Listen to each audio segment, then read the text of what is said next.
This video from the Innovation Leaders Club will explain what an effective front end of innovation is. The front end of innovation is often synonymous to creativity. Even though the creativity is part of the front end of innovation, it is only a part of it.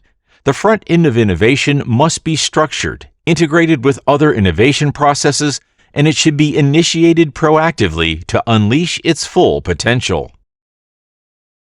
More precisely, the video will cover how the front end of innovation is often oversimplified by referring to it as creativity. It is more than that. It is all about being proactive to make innovation mature. As well as how the front end of innovation is a maturation process, taking an innovation from its earliest insight and turning it into a feasible concept proposal. And finally, it will describe how to proactively manage the front end of innovation by using triggers to warn you that it's time to manage it. Don't forget that, as usual, you can access for free all of the content on this video, including the PowerPoint presentation, as well as the tools, if applicable, by clicking the link in the description below. Also, if you like the video, don't hesitate to drop a like, share it with your employees, your colleagues, and even your superiors, and leave us a comment down below. If you don't want to miss a video, subscribe now and get notifications for real and practical innovation management practices coming directly from club members. The Academy works to freely share meeting content discussed during Innovation Leaders Club gatherings. Through online bundles available for a fee, the Academy ultimately provides real and practical methodologies, visuals, and tools that can be edited or customized for your organization, training videos, and much more based on the Innovation Leaders Club members' shared best practices and the collective proficiency of all the members' knowledge. In many people's minds, the front end of innovation is synonymous with creativity and capturing as many ideas as possible to load up an innovation pipeline. Some might say, throw ideas on the wall and see if any of them attract someone. Google uses this approach called the spaghetti approach. Throw ideas on the wall and see what sticks. Obviously, your organization does not have Google's budget for R&D, therefore you need to have a more efficient approach. However, the front end of innovation is far more than a brainstorming exercise in a room with Post-its in reaction to an external opportunity. Without a proactive front end of innovation, organizations are often facing this scenario. We've repeatedly squashed this idea for almost 10 years, but now that our competitor is launching it, let's drop everything and ship in July. With the proactive front end of innovation, this scenario is less likely to happen. It may not eliminate all surprises, but it can help in preparing you and your team. Operations can be unpredictable at times, but with this formula, you can be proactive. There are multiple triggers for innovation. One of these triggers could be a novelty from your competition. If the offering is distinctive, your company may want to react with something better. It can also be a catastrophe affecting your organization, like the pandemic. Another trigger could be your boss reacting from revenue decrease, profit decrease, rising currency, imposition of new tariffs by a foreign administration, or the loss of a major account. It could be a company-wide initiative or a pet project. Innovation triggers can also happen because of something eye-catching during a visit to an exposition or trade fair. Unfortunately, innovation is often initiated by reaction rather than a proactive step towards ambitious visions. This is what the front end of innovation is meant to do: inspire those proactive next steps in the creative process. Another symptom of being reactive is when a senior manager asks employees to find a way to accelerate the innovation development process because it's perceived as being too slow. While it is often to expedite innovation development, it can come at the expense of employees' well-being. This strategy should only be used when proactivity is no longer an option. An example of this would be if a competitor came in with a new offer that threatened your cash cow. In most organizations, fast-track projects should represent no more than 15% of the project portfolio. Fast-tracking development is an approach that organizations should only use in exceptional circumstances, similar to the way an ambulance responds to a distress call. The ambulance loses efficacy if the highway is packed with other ambulances.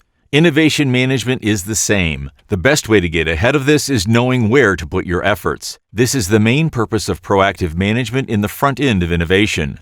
For a brand owner, there should be no rush for about 85% of your innovation projects. The focus should be on an early start.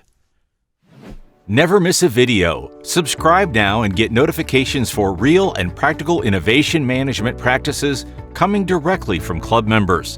Don't forget to click on the link in the description below to access the content discussed in this video.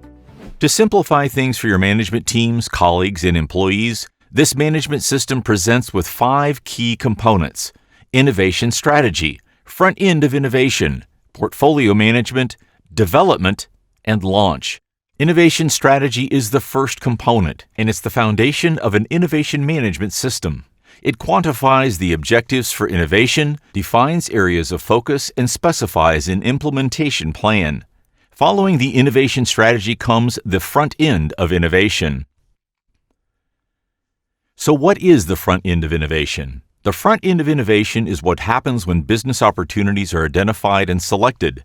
Once the best opportunity is agreed upon, many ideas are generated depending on the response to each thought.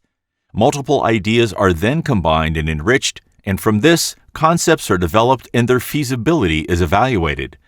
The point of this exercise is to gather enough data to justify whether or not the concept is viable at the project portfolio review. From there, it is possible to decide which opportunity is the best when pursuing development.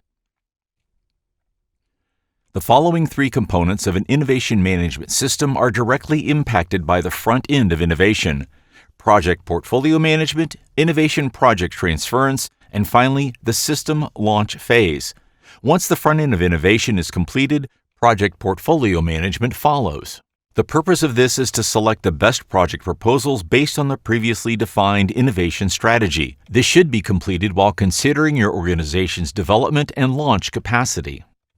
The Innovation Project Portfolio Review aims to maintain a good balance between high and low-risk projects, with a central goal of maximizing the value of the investment in innovation activities. Once the project is selected and the resources allocated, the innovation project moves on to the development phase. Ultimately, this is where the innovation is developed, tested, and validated by customers. The last component of the innovation management system is the launch phase. It encompasses the commercial and operational launch. It is also where innovation efforts start to be monetized. These linear components are easy to follow and understand, and this is where their strength lies. They're simple to communicate, which makes them ideal for teaching to the rest of your organization. The reality is that an innovation process will need to be repeated in order to achieve your desired results, so keeping it linear will keep it simple. Here is a visual representation of the maturation of innovation results you will see with the bundle. The innovation strategy is composed of strategic arenas, which are the area of focus for your innovation effort. A strategic arena should last between 5 and 10 years within an organization. The front end of innovation phase can be separated into 3 steps, each aimed at helping the process of maturation. The lowest level of maturity is the opportunity, and there should be multiple opportunities within each arena. Opportunities can be identified as any of the following sources: a former or latent need, a problem that needs solving, a new technology, a new trend, and so on. Ideas can then be generated to seize your opportunity, and these ideas will be more focused. This is the most embryonic form of innovation. It's step 1. A simple idea on a Post-it note is what starts it all. That idea can then be refined and combined with other ideas into a concept. A concept is an idea that has been well-defined. It is a one-pager as opposed to a one-liner. After teamwork and combined ideas, the process of refinement begins. It will eventually be presented at a project portfolio review, where it will compete against other well-defined concepts. Only the most promising of those will be selected, funded, and staffed. After the selection is made, resource allocation can begin, and the concept will officially become a project. This selection process is vital to your organization's innovation strategy. If done correctly, it will mobilize key multifunctional stakeholders. It should get to the point where it no longer solely depends on the scope of your work or your marketing and R&D teams. The concept can then be commercialized.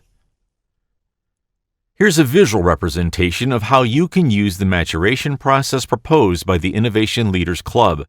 To mature, you will focus on one specific arena in which to identify opportunities. It is important to select which opportunity you'll execute, since you'll define its scope and help to clarify what you're looking for. In order to address one of these opportunities, multiple ideas will need to be brought to the table. Having defined the scope of the opportunity will increase the potential for higher quality ideas. This will also help in identifying ideas that can be combined to create a whole concept. Such concept will go through a feasibility evaluation and then will compete against other concepts in the project portfolio review. During this meeting, only the best concepts will be selected and resources will be allocated. It is only by then that the concept can be called a project. As you might have noticed, the maturation process is a combination of the diverging cycle and the converging cycle. It focuses on identifying the potential opportunities, selecting one, and generating multiple ideas of solution. Then the process repeats by picking the best ideas and grouping some to develop concepts. The divergence-convergence process ends at the portfolio review when the leadership teams select the best concept. This is the best approach when it comes to the maturation of innovation. In order to improve the performance of innovation in your organization, you may also want to consider a culture change. The focus needs to be on proactive innovation as opposed to reactive innovation. When an organization is reactive, it means the market, customers, and competitors are the ones directing your innovation plan. When an organization is proactive, the market insights are guiding your decisions, but you are in control of the direction. Proactive innovation means getting on the front end of innovation. Such proactivity should have a primary focus towards the front end of innovation activities. The question now becomes, how do you implement a proactive front end of innovation process? The first step is to stop directing all of your effort into reacting to customer demands or the so-called fires. Stop being a fireman. Instead, become a proactive innovation manager. Start by identifying where the organization wants to put its innovation efforts, namely the strategic arenas. Then spend time planning and conducting front-end of innovation activities to gain insights. For example, meet, listen, and witness customer needs to proactively identify sore spots. You have a customer who calls you each year with a lot of demands and requests. Being proactive means calling, or even better, visiting this customer before they call you. While discussing the customer's current needs, you'll open the door to uncover other issues. In doing so, you might gain some insight and take that with you when speaking with other customers. Who knows, they might have similar needs. Then work on concept development and present potential solutions to the customers before they even ask for them. If you let your customers make your innovation decisions, they might shift you in a direction you're not interested in. Generally, customers who ask for new solutions are heavy users or fans of your services.